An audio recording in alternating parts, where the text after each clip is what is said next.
कलियुग येते, स्त्री येते, सोपी नाही. गालात हसली तर माणूस जमिनी किती.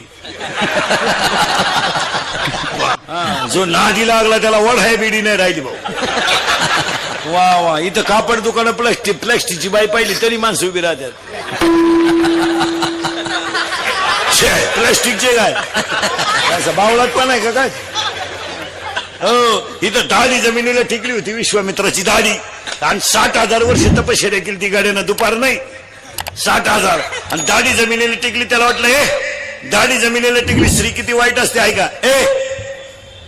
दाढी जमिनीला टिकली त्याला वाटलं दाढी जमिनीला टिकली त्याला वाटलं इंद्रपद आपल्याला मिळणार. इंद्राला सुद्धा भीती वाटली. इंद्र दाढीला हात लावून बसला जर याचा कार्यक्रम झाला तर उलटा होईल. एक नाचणारी बाई आली नर्तकी, तिनं आली इंद्र महाराजांना म्हणली, Indra Maharaj why become nervous, complicated case, what is the problem, problem is dangerous. म्हणले काय, याची जर तपश्चर्या पुरी झाली तर माझा कार्यक्रम संपला. तिने सांगितलं डोंट टेरी about it, do not take tension, work it depends upon तुम्ही. तिने सांगितलं चिंता करू नका, माझ्यावर जबाबदारी सोडा. ती ब्युटी पार्लर मध्ये गेली, पुळ्या बिळ्या काढल्या, मशीन मध्ये तोंड घातलं, मिक्सिंग केलं, सगळं मिक्स केलं, इथल्या फट्टीत चमकी भरली.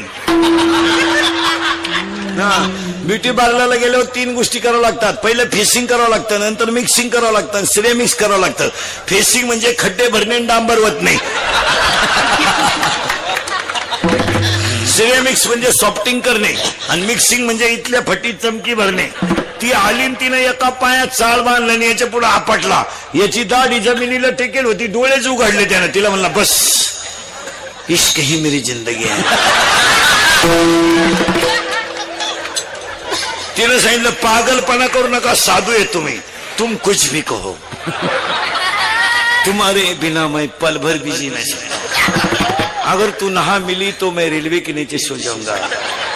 फूल है गुलाब का, लड़का है गरीब का, तुम मेरी नहीं हो सकती तो किसी की नहीं हो सकती.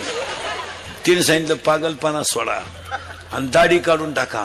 काढली ना दाढी काढली, जीन पॅन्ट घातली विश्वामित्राने, आणि पुण्याचा क्षय झाला. पापात्मक पापा नरका जायचे, परिपावी जे शुद्ध पुण्य 9व्या अध्यायात ओविये. महाराज कुत्रा झाला आणि तिच्या पुढे निघाला. तिने इंद्र महाराज सांगितलं, इंद्र महाराज दाढीचा हात काढा, वर्क इज कम्प्लिटेड. म्हणले का, ज्याची भीती वाटत होती तो कुत्राच झाला.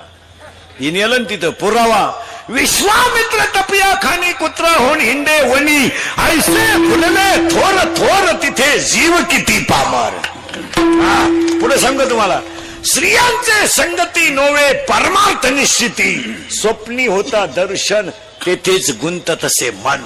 स्वप्नात जरी स्त्रीचं दर्शन झालं तरी परमार्थाचा बट्ट्याबोळ झाला. बायको करून परमार्थ करावा. 18वा अध्याय असं सांगतोय, ऐसे पुससी वर्ण जरी कोण, ब्राह्मण क्षत्रिय वैश्य शूद्र जाण. पण 18व्या अध्यायामध्ये अध्याय नंबर 18 ओवी नंबर 880, अध्याय नंबर 18 ओवी नंबर 880, किंबहुना जिने कृषी वर्तोनी जियावे. आपण गाय पाळावी, बैल पाळावा, काळ्या आईची सेवा करावी, गोठ्यातल्या गायीची सेवा करावी, आणि दूध पाजणाऱ्या आईची सेवा करावी, आणि आपला धर्म पाळावा. अशी बोगस गेली नाही ती. हे नाही, काही माणसं सुरुवातीला म्हणते संन्यासीला जाईल, मागून कुठाने करत्या. कुठानेपेक्षा नको गुलापण.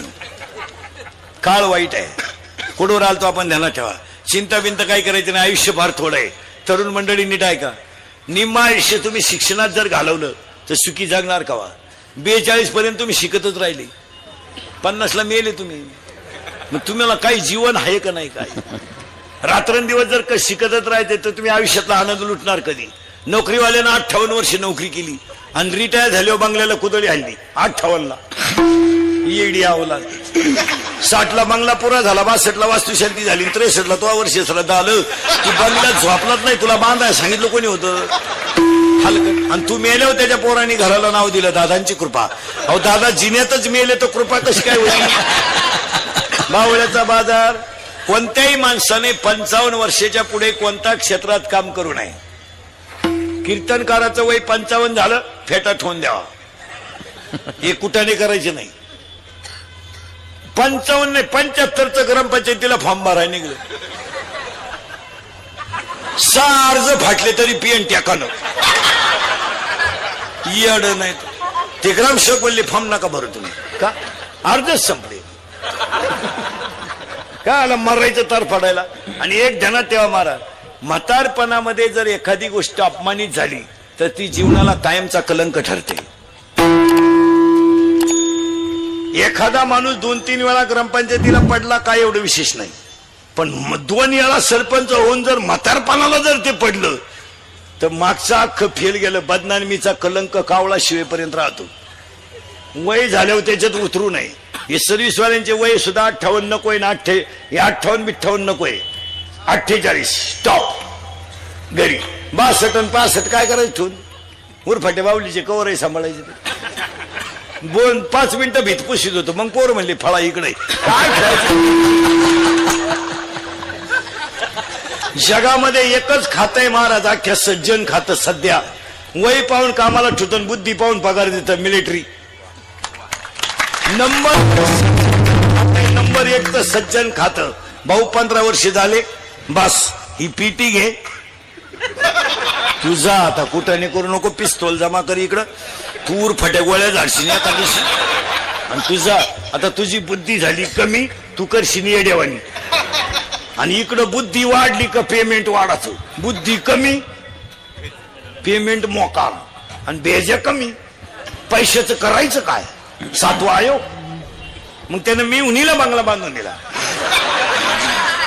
मग मी उन्हीनं बंगल्याला नाव दिलं प्रयत्न.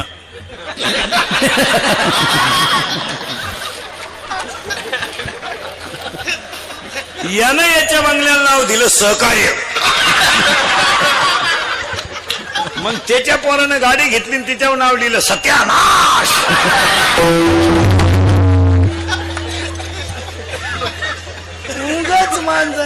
महाराज आरशासमोर उभ्या राहिलेला राजा दशरथ फक्त एक केस पिकला डोक्याचा. राजा दशरथाने वशिष्ठाला बोलून घेतलं आणि वशिष्ठाला सांगितलं बस रामाला गादीवर बसवा. आता मी राज्य सांभाळण्याच्या नाही. हे काळे केस करू करू जागा त्यात. बरं हे तुम्ही काशी केस काळी का करता बरं.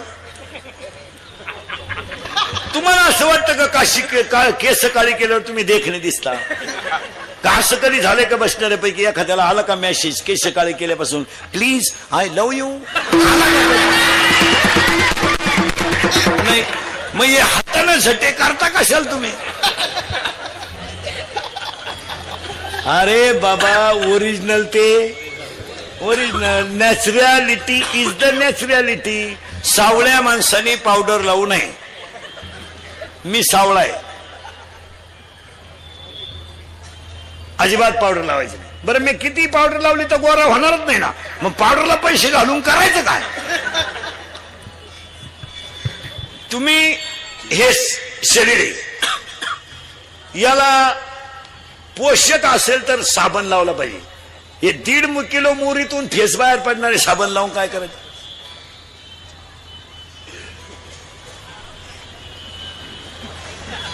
याला सजून काय करतात. हे जाळायचं आहे आणि यालाच लोक म्हणतात बस काय बस मरशील तू. ज्यांनी ज्यांनी असे लव्ह मॅरेज बिरेज केलेत ना लपडे लुपडे दरवाजे लावून भांडे घासीत रे. आणि भांड्याचा आवाज येऊ नये म्हणून टीव्हीचा आवाज मोठा करत्या मारून. 50% बायका नवऱ्याला नावानं हाका मारतात. इतकी गाड्यांची किंमत कमी झाली. ए शाम तुझ्या खिशात नाही दाम. काय उपयोग आहे त्याला. आता हे मी तुमच्या पुढे एवढा पोपटावानी बोलतोय आणि मी घरी गेलो माझी बायको मला जर म्हणली काय नाही वरती बुवा काय चाललंय खबर नाही पडत. चप्पल किती भारी असावा पण ती पायातच शोभते. म्हणून गोरी बायको कधी करू नये. कधीच करू नये. फुकाट जरी मिळाली करू नये. करून करायचं काय. उन्हात नेवा तर लाल पडती. आणि लाईट गेली तर फॅन खाली उडी हाणती का बायको सावली पाहिजे कापूस येताय चालतीन तुरीच्या शेंगा तोडाया चालत ज्यांनी ज्यांनी लय गोऱ्या बायका केल्या त्यांच्या बायका निघून गेल्या मला आणि मग ते काकड्याला आमच्या बोकंडी आले राई रुखमाबाई तुम्हा येऊ द्या दया शेजे हलवणी जागे करा देवराय